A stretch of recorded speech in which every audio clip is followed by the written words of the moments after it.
Assalamualaikum warahmatullahi wabarakatuh. Perkenalkan, nama saya Lufedo Broho. Kali ini saya akan mempresentasikan proposal penelitian saya dengan judul pengembangan chatbot berbasis artificial intelligence untuk pembelajaran bahasa Inggris mahasiswa. Baiklah, kita langsung ke latar belakang penelitian. Yang pertama, bahasa Inggris merupakan bahasa internasional dan menjadi bahasa pengantar utama di banyak universitas dunia.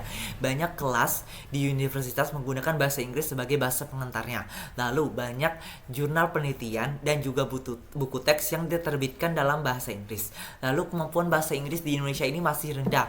Menurut data IF API tahun 2023 atau menurut data IF English Proficiency Index tahun 2023, skor rata-rata Indonesia hanya 469, yang dimana ini mendapat peringkat 79 dari 113 negara. Lalu, kecerdasan buatan atau AI berkembang pesat dan dapat meniru kemampuan kognitif manusia seperti belajar dan berbahasa melalui teknologi machine learning dan natural language processing. Lalu, rumusan masalah penelitian yang pertama itu bagaimana pemanfaatan kecerdasan buatan dapat diintegrasikan dalam media pembelajaran bahasa Inggris. Lalu, fitur-fitur apa saja yang perlu dikembangkan pada chatbot berbasis AI agar mampu mendukung peningkatan keterampilan bahasa Inggris mahasiswa. Lalu, bagaimana merancang dan mengimplementasikan chatbot berbasis AI yang efektif untuk pembelajaran bahasa Inggris mahasiswa. Lalu, tujuan penelitian. Yang pertama, menganalisis pemanfaatan kecerdasan buatan dalam media pembelajaran bahasa Inggris guna mengetahui keunggulan dan tantangan yang dapat mendukung proses belajar mahasiswa. Lalu, mengidentifikasi fitur-fitur utama pada chatbot yang sesuai dengan kebutuhan mahasiswa sehingga dapat meningkatkan keterampilan bahasa Inggris. Yang ketiga, merancang dan mengimplementasikan chatbot berbasis AI yang efektif, interaktif, dan adaptif sebagai media pembelajaran bahasa Inggris bagi mahasiswa. Lalu, batasan penelitian.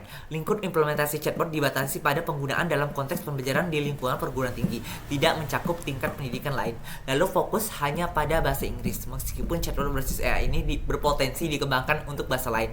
Lalu, implementasi teknis difokuskan pada rancangan dan uji coba chatbot berbasis teks, sementara pengembangan chatbot berbasis suara atau speech based hanya dijelaskan sebatas konsep. Lalu, tujuan pustaka. Yang pertama, chatbot. Menurut Brennan tahun 2006, chatbot merupakan konstruksi buatan yang dirancang untuk berkomunikasi dengan menggunakan bahasa alami sebagai input dan output. Lalu, menurut Jung, arsitektur chatbot mengintegrasikan model bahasa dan algoritma komputasi untuk meniru komunikasi obrolan informal antara pengguna manusia dan komputer menggunakan bahasa alami. Lalu, natural language processing atau pemrosesan bahasa alami adalah cabang kecerdasan buatan di mana komputer diprogram untuk mensimulasikan pemahaman bahasa manusia seperti catalan, bahasa Inggris, dan sebagainya untuk berbagai tujuan seperti konsultasi database melalui bahasa manusia daripada beberapa antarmuka komputer khusus untuk menerjemahkan teks secara otomatis dari satu bahasa ke bahasa lain atau berkomunikasi di seluruh dunia virtual menurut Dell tahun 2010. Lalu, artificial intelligence dalam pembelajaran bahasa. Pembelajaran berbasis chatbot telah membawa era baru dalam pembelajaran bahasa karena mempromosikan keterampilan komunikasi tertulis atau lisan peserta didik tanpa kehadiran manusia yang sebenarnya. Tapi, menurut Jung tahun 2019, meskipun pembelajaran bahasa dengan bantuan komputer telah memberikan latihan dan pelajaran dalam tata bahasa, kosakata, keterampilan menulis, dan lain-lain, tapi para siswa akhirnya tetap membutuhkan manusia sejati seperti guru atau rekan kerja untuk berlatih percakapan. Lalu, beberapa penelitian terdahulu. Yang pertama ditulis oleh Sarosa et al. Dengan judul Implementasi Chatbot Pembelajaran Bahasa Inggris Menggunakan Media Sosial.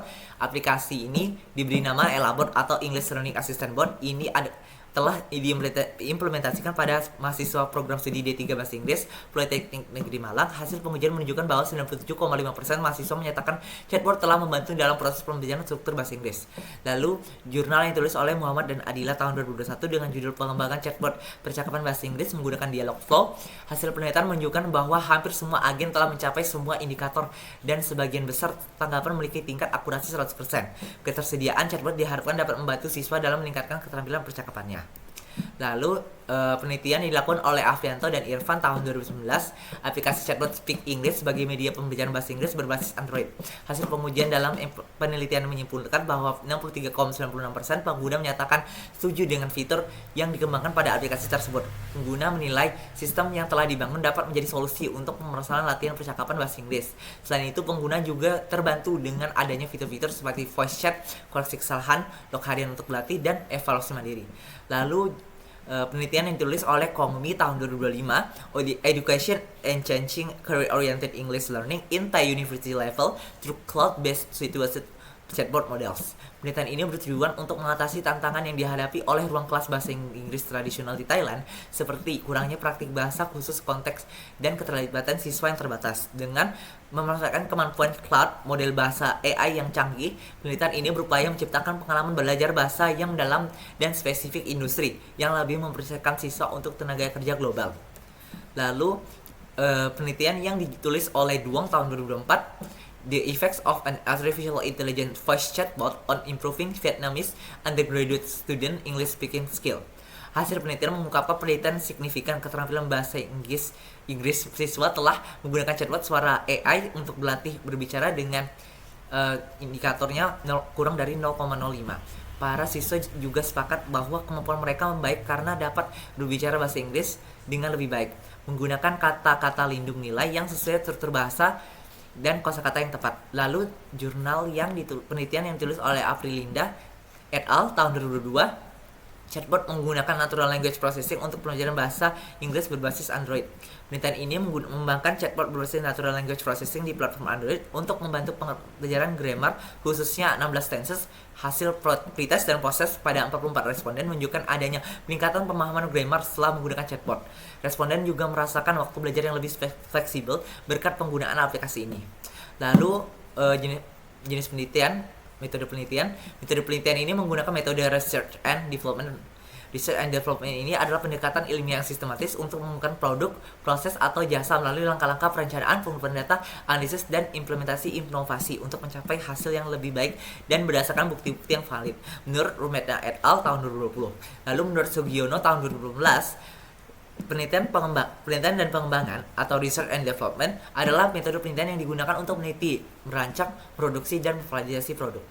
Lalu metode pengumpulan data, metodenya menggunakan observasi kebutuhan pengguna. Observasi ini adalah metode pengumpulan data dengan cara melakukan pengamatan secara langsung terhadap objek penelitian untuk memperoleh gambaran perilaku, aktivitas, dan fenomena yang terjadi. Lalu ada studi literatur. Studi literatur atau kajian pustaka ini adalah metode pengumpulan data dengan menelaah sumber tertulis berupa buku, jurnal ilmiah, laporan penelitian, maupun dokumen resmi yang relevan dengan topik penelitian.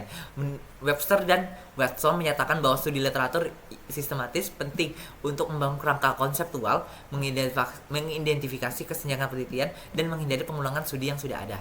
Lalu metode analisis kebutuhan menggunakan use case. Menurut Bush, Rumbeck, dan Jacobson tahun 2005, pendekatan ini membantu memvisualisasikan fungsi yang dibutuhkan sekaligus mengurangi kesalahpahaman antara pengembang dan pengguna. Lalu ada uji usability atau SUS. Ini dikembangkan oleh Brook tahun 1996. SUS merupakan survei yang memiliki 10 pertanyaan yang masing-masing memiliki 5 poin Likert. Hasil dari SUS berupa skor yang mudah dimengerti dengan rentang skor dari 0 sampai dengan 100, yang mana jika semakin tinggi skornya, maka semakin baik nilai usability-nya. Lalu ini adalah instrumen dari kuesioner SUS.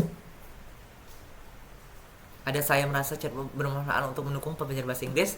Saya merasa chatbot ini memiliki fitur yang membingungkan. Saya merasa chatbot ini mudah dipelajari dan digunakan, dan seterusnya. Lalu tahapan penelitian. Yang pertama ada identifikasi masalah. Yang pertama, identifikasi masalah dan kebutuhan. Tahapan ini bertujuan untuk mengenali permasalahan utama yang dihadapi mahasiswa dalam pembelajaran bahasa Inggris, serta menentukan kebutuhan pengguna terhadap sistem yang dikembangkan. Lalu ada perancangan sistem atau mock-up. Setelah kebutuhan pengguna teridentifikasi, pada tahap ini peneliti menyusun desain konseptual chatbot yang mencakup arsitektur sistem, alur percakapan, serta rancangan antarmuka pengguna dalam bentuk mock-up. Lalu implementasi aplikasi. Tahapan implementasi ini merupakan proses pengembangan chatbot berdasarkan rancangan yang telah dibuat pada tahap perancangan sistem. Lalu pengujian sistem atau usability test. Tahapan pengujian sistem dilakukan untuk melihat sejauh mana chatbot sudah digunakan, apakah itu menarik dan bermanfaat bagi mahasiswa. Lalu yang terakhir, analisis dan kesimpulan. Tahap terakhir adalah melakukan analisis terhadap hasil-hasil pengujian yang untuk mengetahui sejauh mana sistem memenuhi kebutuhan pengguna dan mencapai tujuan penelitian. Baiklah, sekian dari saya. Kurang lebihnya mohon maaf. Wassalamualaikum warahmatullahi wabarakatuh.